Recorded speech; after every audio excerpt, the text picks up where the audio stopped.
What if I told you one man managed to rig 5 state lottery jackpots, pulling in over $24 million without ever buying a single ticket himself? No guns, no masks, no getaway car, just a few lines of code, insider access, and one of the most daring digital crimes in American history. This is the story of Eddie Tipton, a computer programmer who manipulated the very system he was hired to protect. A man who quietly rewrote the rules of America's most trusted game of chance. And almost got away with it. The lottery is a symbol of fairness, a 1 in a million shot that for a few bucks could change your life overnight. Everyone has the same odds. That's the deal. But what happens when the numbers are never truly random? What if someone could bend the odds in their favor, not with magic or manipulation, but with math and access?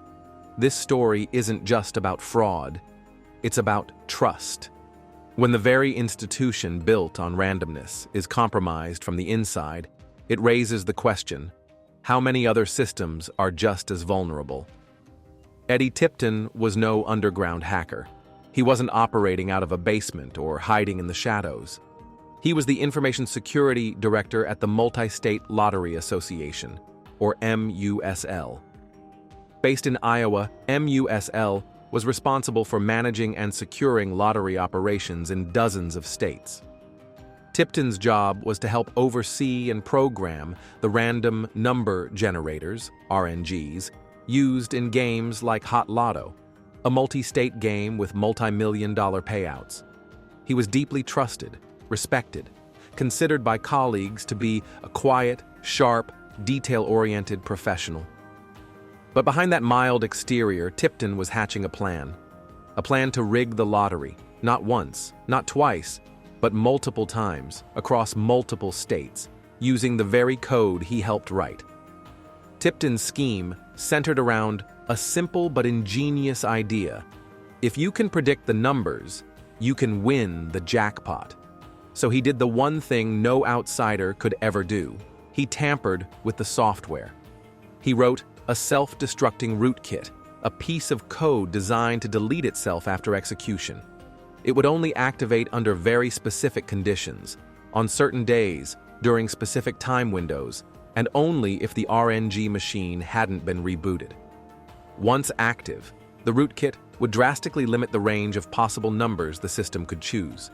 Instead of a 1 in 10 million shot, the odds dropped to something closer to 1 in 200 or even lower.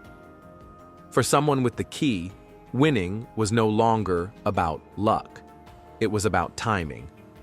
Tipton didn't claim the prizes himself. That would have drawn immediate suspicion. Instead, he recruited trusted friends and family to do the dirty work, buying tickets, collecting winnings, and funneling money back to him. The first known win was in 2005.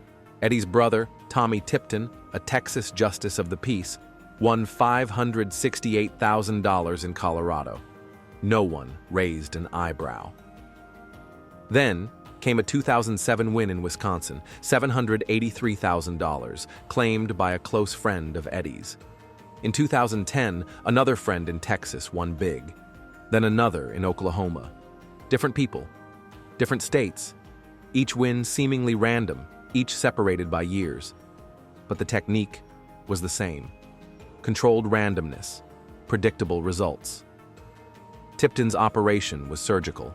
The timing, the travel, the number selection, it all pointed to someone who deeply understood the inner workings of the system, because he had helped build it.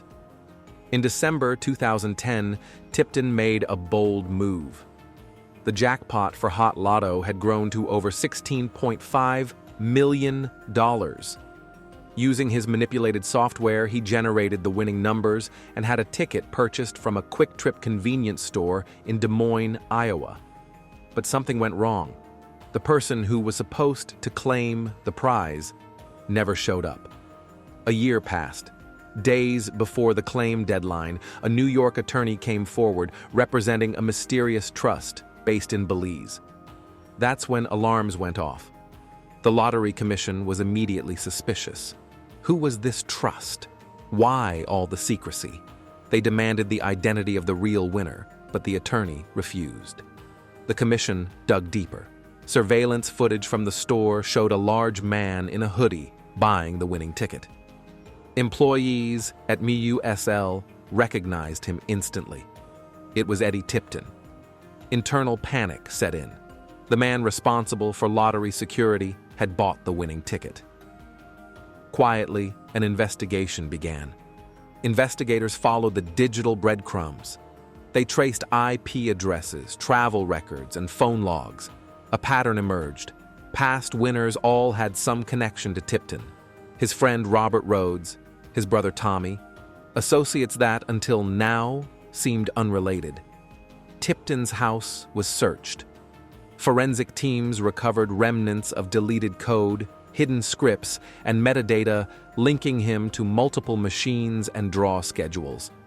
What made the case even more shocking was how close it had come to being buried. In 2015, after months of investigation, Tipton was arrested and charged with fraud. He initially denied everything.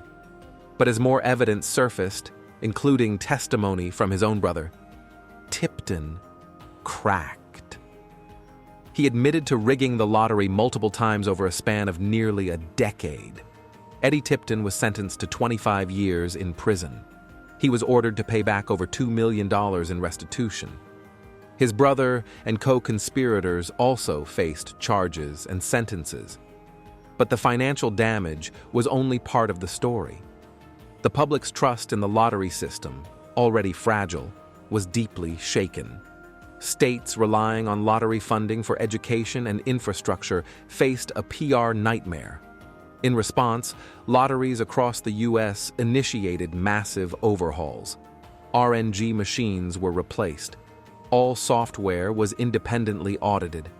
Multiple layers of security were introduced, including third-party oversight. Tipton's exploit forced the industry to evolve. But the big question still remains. How many drawings did he really manipulate? Investigators confirmed 5 major wins. But Tipton hinted that the number could be much higher. Draws that were rigged but never claimed, or small wins used to test the software. Tipton's hack was more than a scam. It was a wake-up call about digital integrity. It showed that even systems built to be random and secure can be compromised from within. In an age where software determines everything from your GPS route to your bank transactions, the idea that one man could quietly rewrite a system designed to be unbreakable is unsettling. Tipton didn't just steal money, he stole certainty. He made people question whether chance was ever really chance at all. Eddie Tipton didn't hack the lottery from the outside. He was the man behind the curtain. His story isn't just about greed, it's about trust, oversight, and the blind faith we place in systems we don't fully understand.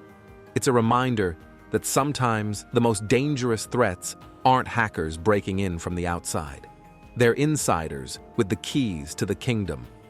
If this story blew your mind, hit that like button and subscribe for more deep dives into the scams, hacks, and secrets hiding behind the systems we trust. Because sometimes the game isn't rigged by chance, it's rigged by design. Until next time, stay curious and always read the fine print.